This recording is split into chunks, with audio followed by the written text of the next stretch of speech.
And we are live. Welcome to the show, people.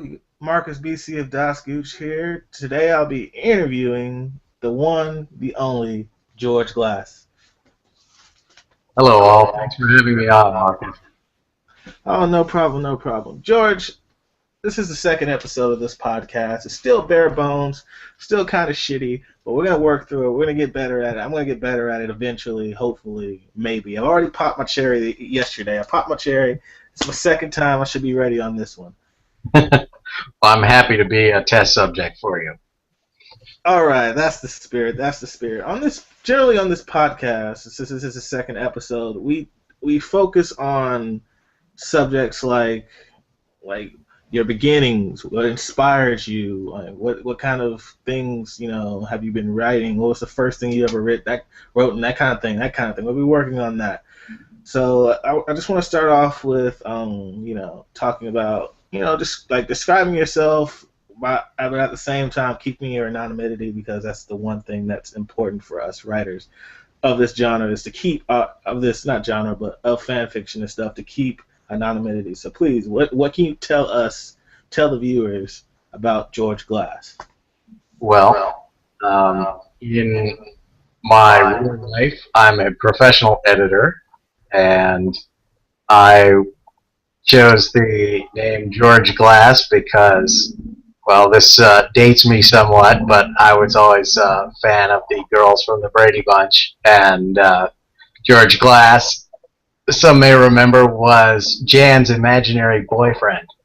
And I thought that seemed like a perfect name for me as I embarked on this anonymous fan fiction writing track that I've been on for a few years now. All Uh, right. That's great. I mean, from what I've read, and I've read like a lot of your work. I've read your original work, a lot of your original work. I've read a lot of your, like, one story that's coming to mind was your Susie story from Phineas and Ferb. Like, God, that was legendary. I feel like that's a legendary story, and well, should. thank you. I mean, that story like is amazing. But so how long? So how long totally have you been like specifically, how long have you been writing? Because it seems to me you have a lot of experience. I'm going to go on a limb and say like 10, 15 years maybe. Well, writing fiction, it's been on and off. Many years ago, I had a sort of previous life under a different name, writing fan fiction for Buffy the Vampire Slayer, which was largely not erotic. Uh, and then I sort of fell off of that for quite a long time. And then a few years ago, I joined a site called Cub Central, which was for basically young furry uh, fan fiction and art and original material as well. And that site is sort of dormant now. It still exists, but nobody really posts to it. But it got me interested in trying to write again, and I found myself writing a fan fiction about Wily Kid and Wily Cat from the original Thundercats series, Ooh. and that's really how I got started in it. Uh, and then I wrote a couple of original furry pieces as well, but it was taking me a very long time. I was finishing maybe one story a year, and I kind of uh, I kind of kept up that pace for probably 3 years or so, and then a couple of years ago, I suddenly had this idea for a Phineas and Ferb story because I had become a fan of that show and their whole I know what we're going to do today, and how they always they'll find any little thing and embrace it and turn it into something huge. And I thought, wouldn't it be funny if they found an old porn movie and then decided to make their own? And in a sense, that would be completely in character for them because they're extremely precocious. So it seemed sensible that they would be precocious in a sexual sense as well, and yet they have a completely innocent, enthusiastic approach to things, and that's how they would go about making their porn movie. And so I ended up writing. And after a while, this story, even though I just thought of it as a joke initially. It just kept writing itself in my head. And so that's how I ended up producing Rated F, a Phineas and Ferb sex comedy. And that's what really got me started in this sort of role that I'm on now. All right. So would you say, like, can I ask you, would you say Phineas and Ferb is like your main, your niche basically? Is that your like one of your larger focuses? Because like similar to me, my large focus as a member of Das Gooch, mostly I focused on the Amazing World of Gumball, not because I so much enjoyed the show. I mean, I've watched the show, I watched the show in passing, but before I actually started writing fan fiction, I just wrote strictly erotica. I mean, David, one of the founding members of Das Gooch, asked me, "Hey, Marcus, why don't you try writing fan fiction?" And I was like, what could I like? Why would I want to do that? It's because he specifically said that you could try. All you have to do is take your erotica and basically meld it to a certain characters, and you gotta try to keep those characters informed because it'll be a challenge for you. That's what he said. It'll be a challenge for you, and it was a challenge for me when I started. Um, but when I started with the series Quickies, which is like it's an episodical series. It's not none of the episodes necessarily follow each other unless it's like a part two or something. But it's basically a combination of just quick one-shot quickies, basically. One-shot erotica stories. You got, and it was like I posted that on fanfiction under Das Gooch and on fanfiction.net, and it exploded. I think it exploded because the Amazing World of Gumball section of fanfiction.net had, when I joined, was like 15 stories.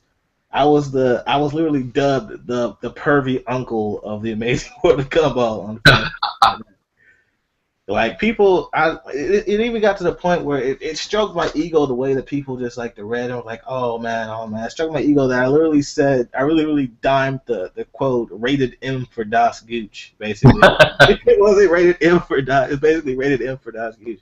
And that's what really I got, that's my niche, but from there I've actually branched into Invader Zim because I started a story back in 2011 called Invader Zim Defect No More. It was gonna be kind of similar to Quickies, except it's gonna have a little bit more plot and just pure erotica. But I scrapped that because I was like, oh, I'm just not getting inspired. And jump 4 years later, I've rebooted it and it's become like popular and stuff. So would you say, back to the main question, would you say that Phineas and Ferb is your niche? Like, is your main focus? It's certainly my go-to fandom. More so than anything else. I mean, I've done a couple of Thundercats stories. God help me, I'm doing a Frozen story. But Phineas and Ferb, it just seems to inspire me most of any of the fandoms that I've written in. All right, let's go back to that the Frozen stories because I've been paying attention to your updates on adult fanfiction. You come out with what is it called? You come out with a few. You come out with, if I can find it. Well, the Frozen story is titled "In the Light of Day," a Frozen epic, and maybe it's self-aggrandizing to have put epic in the title, but I felt when I started it that this was going to be something long with a lot of characters and a lot of subplots and a big finish.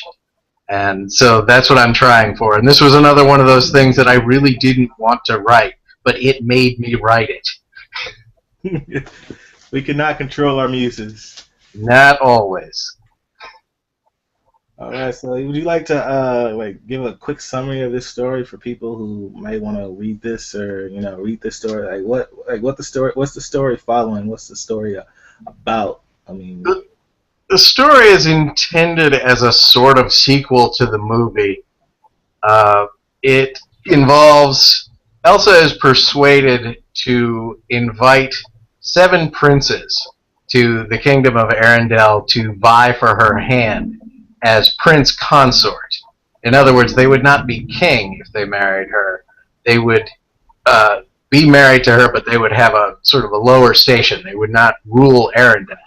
And of course, this decision is the result of her sister almost or marrying the wrong man, and the resultant near disaster from that. And so, of course, these 7 princes show up, and it turns out none of them is Prince Charming. They all have their drawbacks, but the most interesting of them, although the one whom she dislikes most and who she has a with whom she has a sort of mutual antipathy, is Prince Rajiv, who is from the kingdom of Sundara, which I imagine is somewhere in southern India.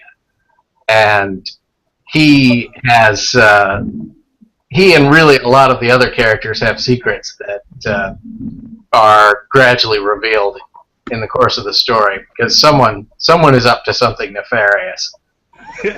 Isn't it always with these sort of like medieval freaking like shows, and something's always going on. Nothing is ever just like a peaceful, oh, let me rule this. It's somebody's always in the background scheming and conniving and Well, I guess that's why they call it plot. exactly. So would you say that somebody would need to like know of the movie or to watch the movie to understand your story, like, and then not be like totally lost, or would It would help, but I think a person could probably read a paragraph-long synopsis of the movie and be able to follow the story, because a lot of the characters in the story are original. They're not from the movie, so I mean the movie really only has a few main characters. So there's not that much background to each of them. All right.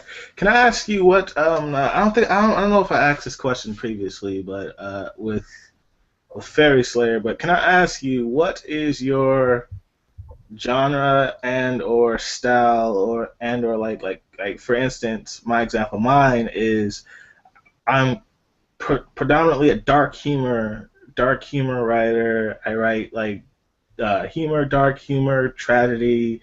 Not so good. Like things don't. There's no for my stories. There are no like. There's no happy. I mean, for a lot of it, there's no happy like. Oh, we'll live happily ever after. I mean, for instance, for one of my The Amazing World of Gumball's quickies, I had Gumball. For my universe of Gumball, Gumball is a basically amateur photographer, and he decides to start himself a business.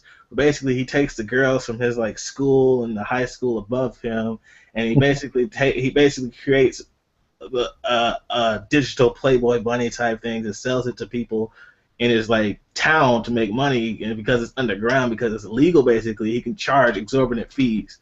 So yeah, so when Rachel, who is the older sister of Tobias, the puffy cloud boy, comes to her because she's having problems at home. She's having problems at home because her mother's maxed out all the credit cards, and her father lost his job, so they're in heavy debt. Father leaves, and her mother has no idea what she's gonna do, and she's drinking herself. She keeps maxing out the credit cards because she's just addicted to fucking shopping. She has to find a way to make money. So Rachel finds out from another girl that Gumball is offering money in exchange for services. Basically, what she assumes was just photography, some photo shoots, 1 or 2 photo shoots, and it's done.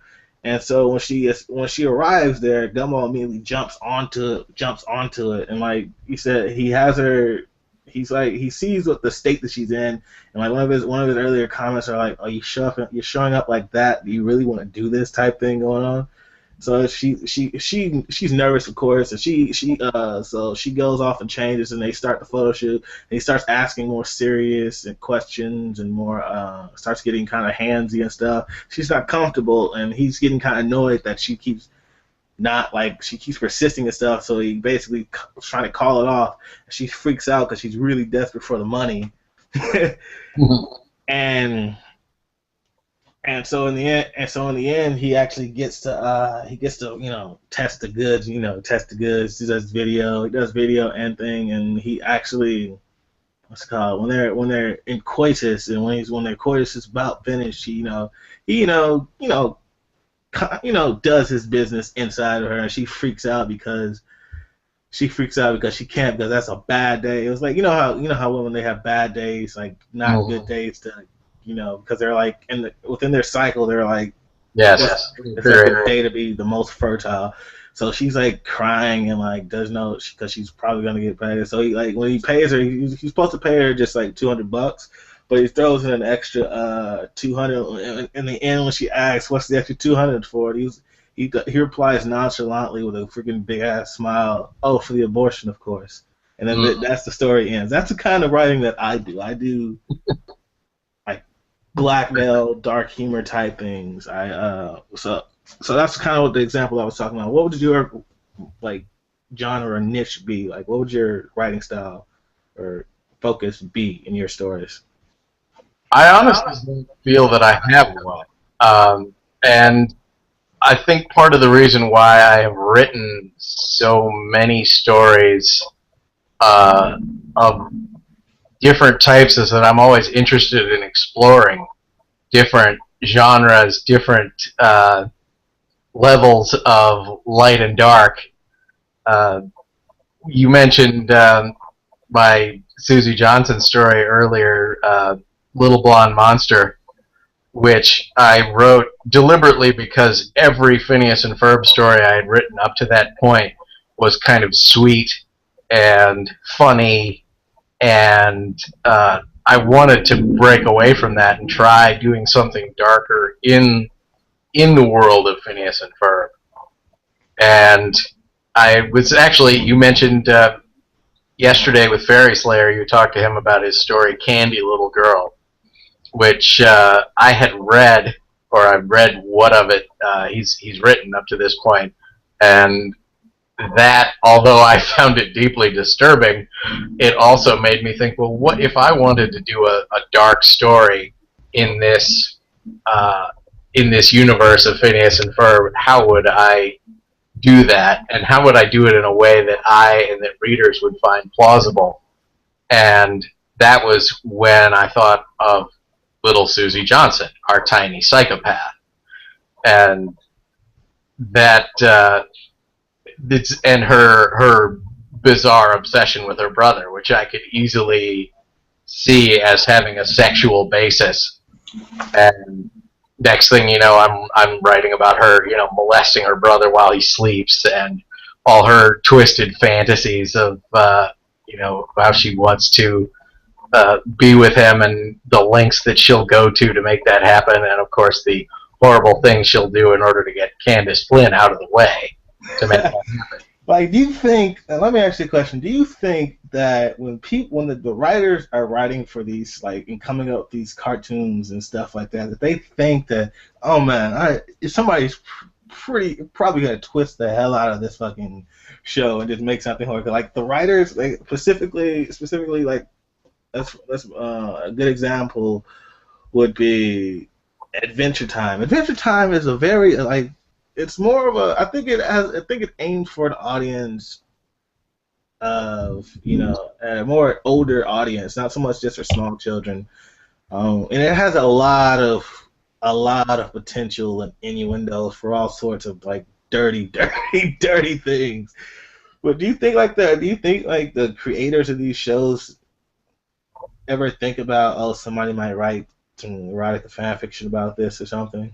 I think they at least consider that viewers will extrapolate from what they're seeing, because they know that adults are watching these shows as well, and that's why they put in, in the case of Phineas and Ferb and Steven Universe, and probably a dozen other cartoons out there, jokes that children are simply not going to get.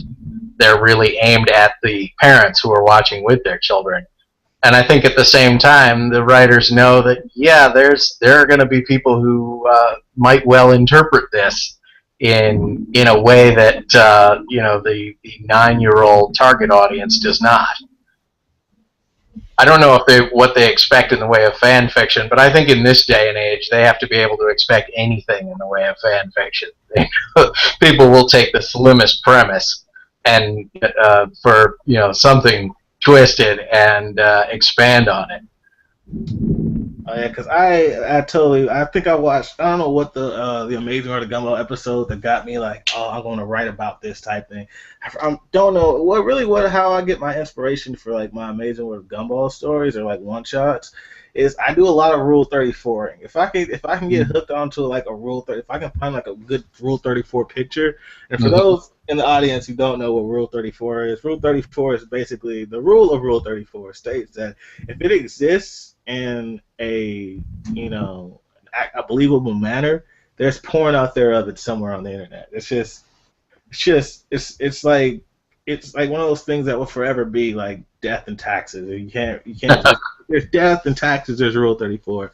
And when I went online and like got on the Amazing World of Gumball, found I found like inspiration. There's this one picture. I think that one of the first episodes of my thing was there was a picture of Nicole, Gumball's mom, and like Banana Joe, and like I don't know if you know the one I'm talking about, but it's like it's I'll try to put a link in the let me see if I can do it. Find I can I have to put find I can I'm gonna put a link in there, but it is nuts. It is it that picture like instantly shot. Oh, there's my inspiration type thing going on there, Mhm. and that led me to write about Banana Joe. Basically, Banana in a tight spot was one of the, the episodes. Basically, I took Nicole's like personality. She's very very like controlling and like serious, and she has her mood swings and stuff like that. And the premise of the story was basically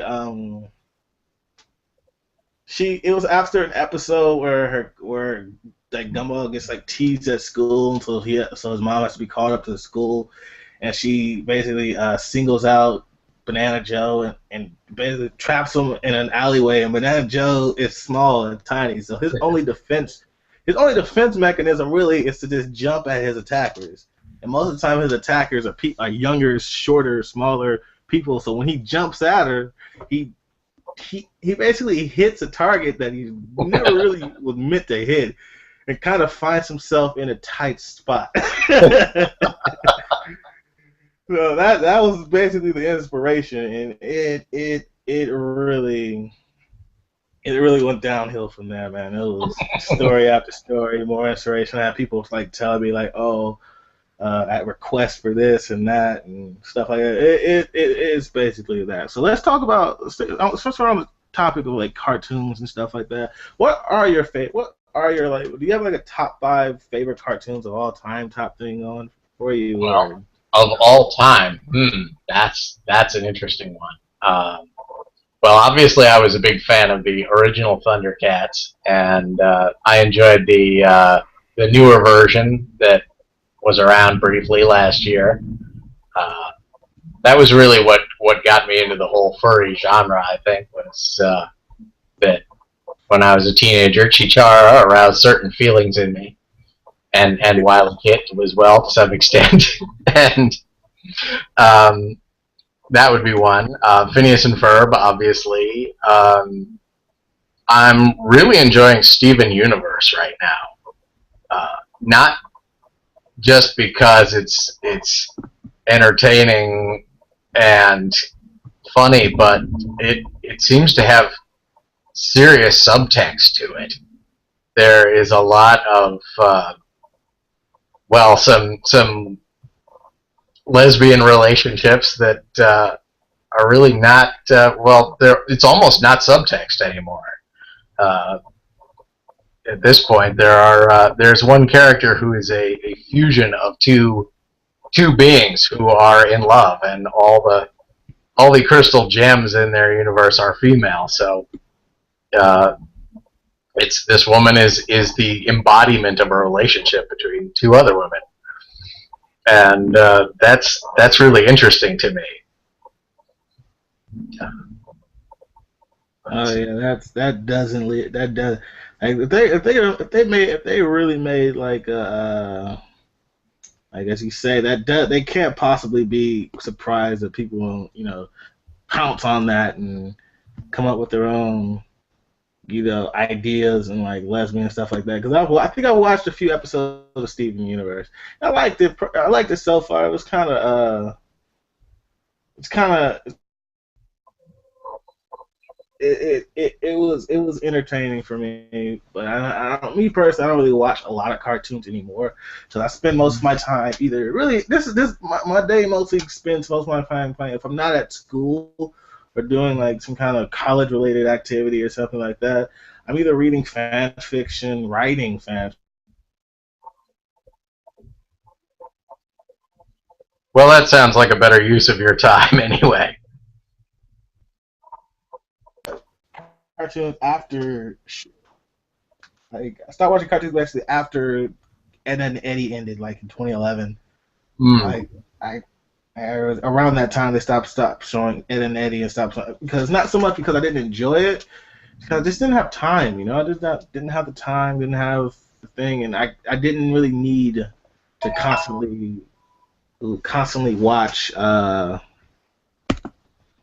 cartoons to find inspiration. I can just say, oh, I'm gonna do this and I'm gonna write this, and that was fine for me. But yeah, so you're saying like Thundercats, Steven Universe. What else? You got three. You got your three. You got three more to go. I was Like, I was a fan of the Replacements on the Disney Channel, um, particularly because of Agent K, their hot mom.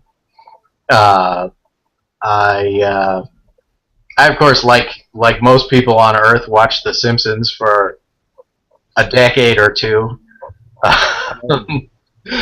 don't even get me started on Lisa Simpson. Oh, Lisa Simpson.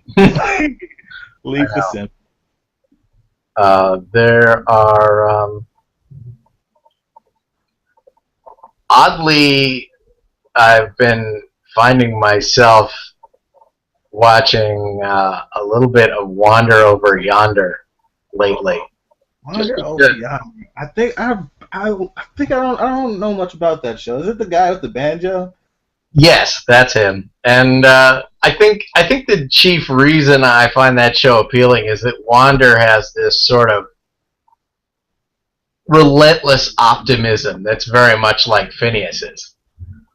Uh, and he's paired with someone who does not have that, who has kind of a strong baseline level of hostility, much like Candace from Phineas and Ferb. So there, I see certain parallels between the shows. But God help me, I have no plans to write any Wander Over Yonder porn.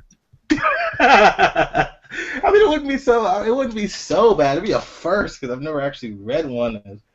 But it'd be a first. Like I feel like I feel similar to that. Have you ever heard of a show? It was shown mostly in Australia. I don't know if it actually showed. There actually was a lot of controversy surrounding this cartoon. It's called Shizao. I think I've heard of it. Shizao, in layman's term, was a cross-dressing superhero. Like I kid you not, I could not make this shit up. It was about a guy and his sister. I think they were twins. They could have been. They could be twins. And their great aunt was like a superhero, and they're messing around in their attic, and the boy finds a ring, and he puts it on. And he the superhero ring is not meant for guys, so when he puts it on, they dress him up in high socks, skirt. You cannot make this crap up in a wig and everything. So he fights crime in like drag using like freaking horrible one like catchphrases, and it's just but that's like the one bad thing I hate about the show. Like she zousas and a freaking girl. I was like, it was lame, but it was very controversial. People went nuts about that. Like the moms, whatever organization in Australia went absolutely freaking bonkers about that. I kind of looked at it, was like, this is it's definitely gonna be like a big thing. And when the show was announced, I went on a Rule 34 like literally 2 days after it was announced, and there was crap already there for it. I was like, oh yeah, this is gonna be big. This is gonna be big. Like, something's gonna be big up on in the writing section if Rule 34 already came out. Yes, And another show I looked at recently Yeah, but like another show I looked at recently on demand a few times. I do watch cartoons or watch TV. Period. Is Harvey Beaks.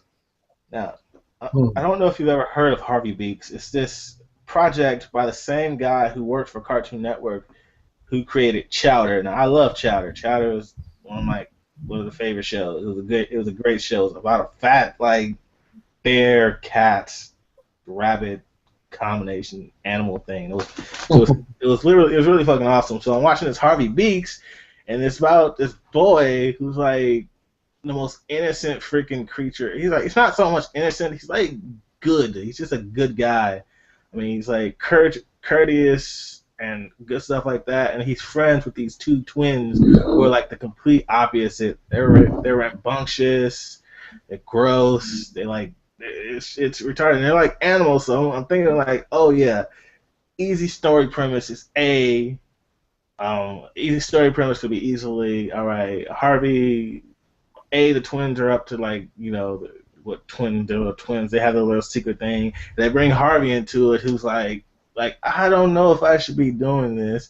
And like Hmm. oh don't and like twins I don't be a pussy, and he gets dragged into it, and it explodes, and it's that could have been an easy story premise right there. But if you have free time, just go check out a couple episodes of Harvey Beats. I swear to God, you're gonna come up with some kind of inspiration for another story. I'll have to give that a look. All right, so finishing up your list because we keep getting sidetracked. Just talking about cartoons. Finishing up your list, what would the remaining like favorites? Would Dexter's Laboratory be on that list? Hmm. I did watch Dexter's Laboratory when it came out. I don't know if it would be on my list of favorites. Uh, Chiefly because I just never found Dexter all that compelling a character. Um, in fact, he and his sister Dee Dee sort of seem to fall into that same formula of the kind of the nervous Nelly and the troublemaker. And the troublemaker creates plot for the nervous Nelly to freak out about. And I just feel like this is a trope that I've seen in a lot of cartoons to the point that it's just kind of stale for me. Um, True. the I watched Dexter's Laboratory because I'm 21, so I'm not. So I'm of the Y generation who I would call Cartoon Network's golden generation. Mhm. They brought in like a whole bunch of like artists and story writers from freaking UCLA, and then they brought in the Russian guy Jindy Tartakovsky to come in, and that whole generation where you had like Samurai Jack and Dexter's Laboratory and stuff like that. That I feel like that was the Cartoon Network's golden age where they had like 12 different cartoons like Johnny Bravo and stuff on air, and they were like high rated. They were getting views. Ed, Edd and Eddie was like one of the longest running shows, and one of those. I'm pretty sure it's one of the top 5 most popular shows on Cartoon Network in Cartoon Network history. Mm. And those were Oh, those were excellent days, man. They were excellent days. I did just think of another one that's in my personal top 5, Futurama. Futurama, yeah, I go watch Futurama. I mean, Futurama, it kind of had its like, I don't know if it was trying to be like a mixture of like Family Guy in the future or something. I don't know, but it was. I felt Maybe The Simpsons in the future. The Simpsons in the future. But yeah, I see what you mean. Um, I liked it mostly because there were a lot of really geeky references. I think one of my favorite jokes in the show was someone made a comment about some how they had just watched something happen with some quantum device, and the professor says, "You changed it by observing it."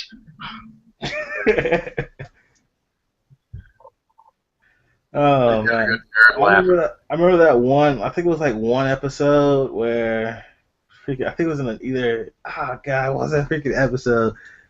Where they got like, oh geez, it was hilarious. I think it was the one where they got like gender switched or something like that for a bit. Oh yes. And then there was the one where like they spoofed Back to the Future, and like what's the freaking main character of Futurama's name? Right. Fry. Yeah, Fry sleeps with his own grandmother or something like that. Yes, and becomes his own grandfather. The professor called him an idiot, like you freaking You ignorant dope. you're your own grandfather. He kills his grandfather, or the guy who was supposed to be his grandfather, by sending him into an atomic testing site. Yes. And then later, this turns out to be an important plot point when turns out that becoming his own grandfather has altered the way his brain works and makes him immune to this the attack of these flying alien brains. And when he's told about this by the friendly aliens, he said, "Well, I did do the nasty and the pasty." The nasty and the pasty. Have you thought about doing any kind of Back to the Future reference stories? Because I did one that was what the fuck was it called? The Time Machine.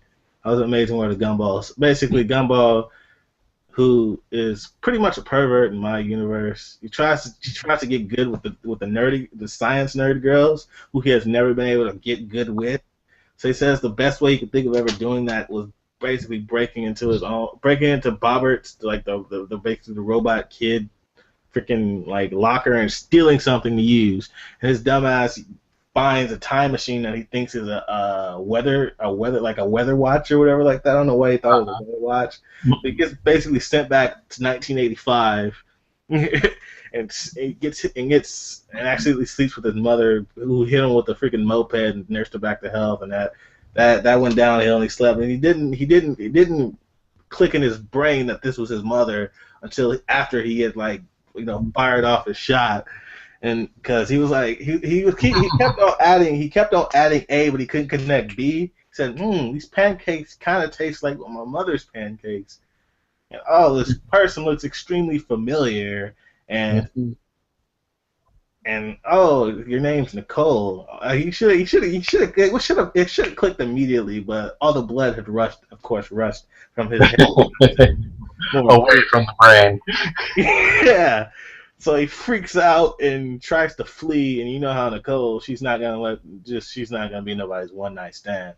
So the story kind of a mixture of Back to the Future and Crank. I don't know if you ever heard of Crank, but with Jason Statham. It's like a hilarious movie to watch. You need to go watch Crank. Basically, because the time machine was not made for humans. It was made for the robot. That way he could power it via his own circuits and stuff like that. So he needs to find electricity. He needs to power the watch with electricity via skin-on-skin contact, because the watch will absorb any electricity that basically hits him. Instead of harming him, it's going to go on the watch. So he has to figure out ways to basically juice himself up from a car battery, which he takes the jumper cables and sticks it on his tongue and his nipple, and basically stops himself from.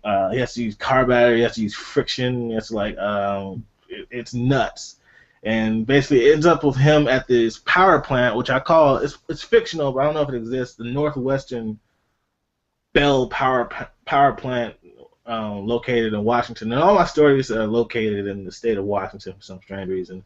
And he has to break into this highly secured government power facility, whatever like that. He breaks in, and Nicole breaks in, and she starts beating everybody's ass because she's Nicole. So they think it's a terrorist attack. So when they basically find Gumball, who's finally made it after having to climb up a freaking elevator chute, he actually finds it, and just as he's about to touch the power source, he gets shot. And he gets sent back into the future, which has changed horribly. And the season ends there, but I haven't even worked on the second season yet. I see. But that's basically. Have you worked on any kind of time machine stories like that, or no? No. I have in fact I wrote an original story that was about communication across time. It's called Backward Glance. And it is a romance told in journal format. And we get the story from the woman's point of view.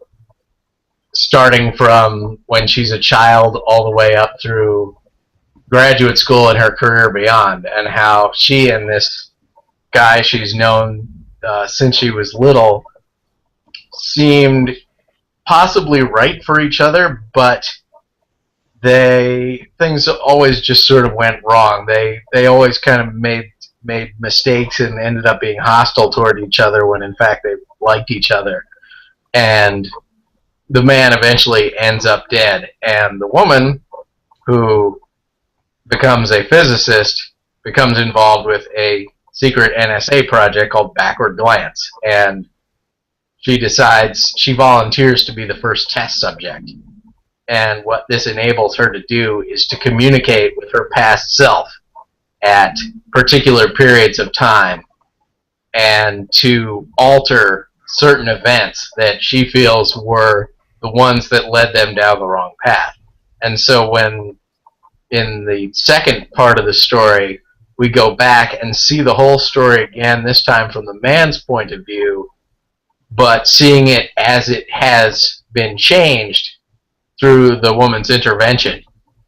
All right, let's talk about your original stories, because writing an original story, I feel, frees you up. It basically gives you a blank slate to just do whatever the hell you want. And I've read a lot of your original stories, and they are quite interesting. If I could name a couple, let's see. I'm trying to think of a wish list. Wish list was I don't know if you remember that one, but it's basically wish list got me. Then Darla's dad, Darla. Then what is it? I don't know. Sometimes you get the bear. And like, oh crap, satisfaction. Like a lot of these stories, I see the interview. Like a lot of these stories seem to have the same. Not so much the. They have a. Oh crap! What's the one I'm looking for? They have a sort of a similar premise. Not like, for instance, a lot of your stories have like a woman, and she kind of like dominates, or not so much dominates, but it's a woman like a younger man or something like that, or it's I certainly have written my share of straight Shota type stories. Most recently, A Beach Like No Other, which was inspired by The Art of Glassfish. I don't know if you're familiar with her work, but she is a wonderful straight Shota artist. And her cartoons always depict young boys with extremely voluptuous adult women, and I found that very compelling. And I wrote to her and asked if she would support my writing a short story not based on any particular work of hers, but sort of inspired by her work in general. And she seemed to like that idea, and so I only just recently finished the fourth and final chapter of it. But I'm kind of all over the place in terms of the ages of the characters and who is in control and all of that. I mean, certainly Darla and Darla's dad. Darla has no control at all. She's a victim throughout the entire thing. Those are the kinds of stories that I write when I'm in a very particular mood. The same goes for Caitlin's punishment and side effects. But I will confess that sometimes I find it very. I have sort of an interest in female characters who lose control of themselves. Maybe not merely in a sexual way, but maybe also of their anger or of some other passion that they can no longer control. That was definitely a theme in Side Effects and in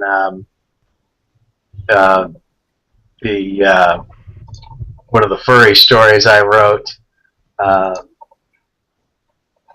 Whose name suddenly escapes me. Was it about like I've written so many stories now that I can't keep track of them all. Was it the one about the fox? Cruel Nature. Cruel Nature was the title of that one. About a woman who is raped and impregnated by these sort of feral wolves, and she's kind of a civilized wolf. And then it turns out that her children are very much like their fathers. And that ends badly. But on the other hand, I also really like, sometimes I really want to write sweet romantic stuff, and a lot of my Phineas and Ferb stories and original stories fall into that category as well. Even Satisfaction, which is, you know, about a relationship between a mother and her 12-year-old daughter and her 7-year-old son, is really about them just. Oh man, you gotta. That's a touchy one, huh? And yet it's really, I mean, it's really about them loving one another and just doing so in an extremely unconventional way. Let me ask you, are you familiar with ASSTR? Yes. A good friend of mine, Al Chow, posts there frequently. All right, have you ever heard of a writer named Gander Sauce? I don't think so. Now, Gander Sauce, me personally, not outside of DasXGooch, me and Gander Sauce personally have done several collaborations together. I mean, of course, when I say collaborations, I don't mean like we worked on the same paper at the same time. Mm-hmm. But say we had, like, say I had an idea, but he's a fantastic writer, by the way. He's fantastic. Like I need a link. I need to link him to the put him a link in the description. But Gander Sauce specialized in non-consensual and consensual, you know, acts. If you catch my drift. Oh crap! Let's see if I can thinking. Like, for one of his stories, he had Grandpappy's Ring. Grandpappy's Ring was a great idea. I'm gonna admit that I had a bit of an idea, like influence on that story, because I was like, hey, what if you have a premise of, you know, you got a grandfather that's dying in the hospital. You got a rich grandfather who's dying in the hospital, and the families, they're all after his freaking fortune. They don't even give a hell about the grandfather. So after his fortune, the grandfather like points out a kid who, this young kid who just like is enraptured by this really like fat black nurse, and the grandfather sent everybody else out except this kid, and he's like, oh yeah, you like Bertha, huh? It's like, here, take this ring. If you twist it and give a command, a woman cannot refuse it, type thing going on there. And so it jumps. It's that story. You should really check it out. I'll give you a link after the thing and put it in the description if I remember. All right. But yeah, it's that duo. Have you ever done like on that subject? Have you ever done like any collaborations with anyone? I have not done collaboration per se, but I am doing a story trade with Al Chow, in which we each had input on the story that the other one wrote or is writing. The story I'm writing for him is called Activation Day, and he wanted a science fiction story. He wanted it to involve a 8-year-old girl who had adult-sized breasts, and he wanted there to be a romance between her and her father, romance and sex subsequently. Yeah. And I like this kind of thing because I find it interesting. It makes me work outside my comfort zone when I try to think of how I'm going to incorporate those elements into a story. At one point, I also had when I was on Ink Bunny, well, I'm still on Ink Bunny, but when I hit my first 100 watchers on Ink Bunny, I decided to have a watcher raffle, and whoever won the raffle would get to tell me what they would like me to write a story about. And so the winner had a character that was his called Leilaya, who was a humanoid dragon. and and a prostitute, and he wanted me to write a story about her, and he wanted it to include a foot job and double anal and nodding, and some of these are things that I'm into, and some of them are not. And Yeah, I can completely agree with that. I mean, as a writer, you have to. I used to put out a disclaimer on my stories, specifically targeting like I might write about a subject. I might write about a subject from rape to underage prostitution and stuff like that. But it doesn't. But when people like review my stories or review my stories and stuff, they think I'm in, like they expect me to be into it. Like I had one review for one of my quickies episode where the guy called me. Oh God, he said I lived in my mother's basement. I was like 300 pounds. I like masturbated with the Cheeto cheese sauce. It was retarded. He expected me to like. He said, "Oh, you like fucking ponies, don't you?" Like, because I've never actually written. I don't know why he said I like fucking ponies. I've never actually written a My Little Pony anything. But like, no, I gotta put a disclaimer in. Just because I write about these things doesn't mean I write them. I write mostly for I started writing like weird and obscure things for the wow factors to see what reviewers would think and what people would think, because these subjects that I write about, like underage stuff like that, no one really it's like one of those taboo things you don't really see commented on, and I want people to talk about it. I want people to comment on it. Doesn't mean you have to like it. Doesn't mean you have to do this kind of stuff in real life. You just gotta. It also means that that doesn't mean I can't write about it either. Exactly. And people who are reading this stuff, this is written for adults, and the whole reason why we restrict this kind of thing to adults is that adults are supposed to be able to tell the difference between fantasy and reality. And if you find that people are criticizing, I think people who criticize the content of a story simply because they find the fetishes that you are into or that you are exploring in the story offensive, they're missing that. I think they don't have a clear line between fantasy and reality. Oh yeah, I mean, like for instance, I had a bit of a what do you call it? I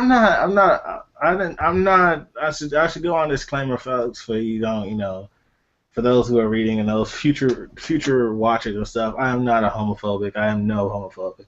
But for a point from like 2012 to 2014, I didn't really like read, things. Not even that. I didn't read anything like I didn't not it didn't stop at like male to male. I didn't read female to female stories either. I don't know why. I guess I just couldn't relate. Maybe I guess I couldn't relate to the story. I can't, because with the story I gotta like relate to it. Like there's a story. There's a lot of I gotta be able to relate. And I gotta be like, yeah, it's gonna happen. I mean, I read my stories kind of like how I watch my porn sometimes. I don't really like. I've never liked lesbian porn. I don't know why. I just don't. I'm just not a fan of the whole like scissoring thing. There's no penetration. I can't relate to it. Because I'm not a female. I can't. Right. For guys, it just wasn't. It wasn't so much. Cause I don't. It's not so much. I'm not adverse to it. I just don't. It's just not for me. It's just not your thing. It's not my thing. It's not my cup of tea, per se. And I totally respect that. And I'm always. I mean, with readers, I don't expect anyone who likes one of my stories to like all of the others, because they cover such a broad range of subjects and fetishes that, I mean, even I don't like all of them all of the time. So I certainly would never expect that from anyone else. And I completely respect that if, people don't want to read a particular story of mine because of the subject matter. That's totally fine with me. That's what the story tags are for, so people can see that and know what's in there and know whether they make an informed decision about whether they want to read it. Oh man, we could. I feel like me and you could like go talk about these kind of things for hours upon hours. I just looked at my watch and we're clocking it over over almost, I think, almost an hour of just talking about this, and I just want to, before we like wrap this up, I just want to, because I asked this Fairy Slayer the same question. What can you tell? What advice can you give to future writers or even current writers, like to write? Like what is your like what is your like what do you stand by? For example, for me, you gotta just follow four things for me. You gotta when especially when you're writing erotica, you can't do what I did when I first started and just write A, B, C erotica and then fit characters into the A, B, and C from a fandom.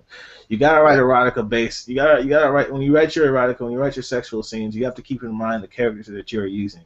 For instance, if I'm writing about Invader Zim, which I am, I can't have Gaz as like some soft. I don't know if you know who Gaz is from Invader Zim, Yes, I do. but I can't have her as some soft, like quivering, crying little softy pants. You know, I Right. can't do that.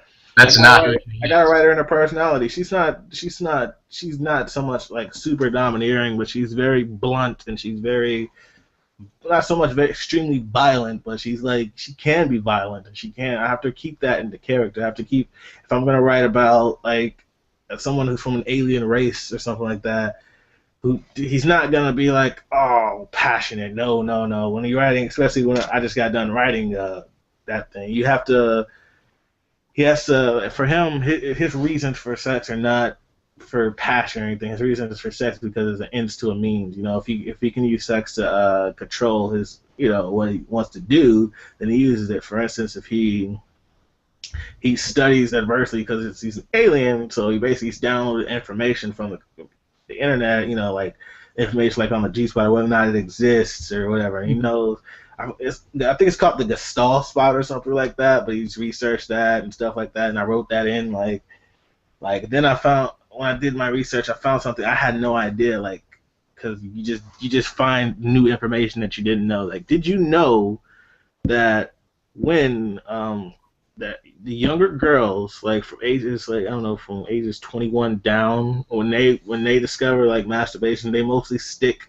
to click they mostly only have clitoral orgasms basically meaning that they only orgasm from their clit Yes. versus women who are like in their mid to late 20s or 30s and stuff they have vaginal orgasms where you can like that you can fist the crap out of it. You can fist the crap out. You gotta get an orgasm from that rather than clitoral. It's because Sigmund Freud called clitoral orgasm. It's a masculine over feminine orgasm. So it's quite crazy. But onto the back to the subject. What are your like? What would you tell writers to new I think writers?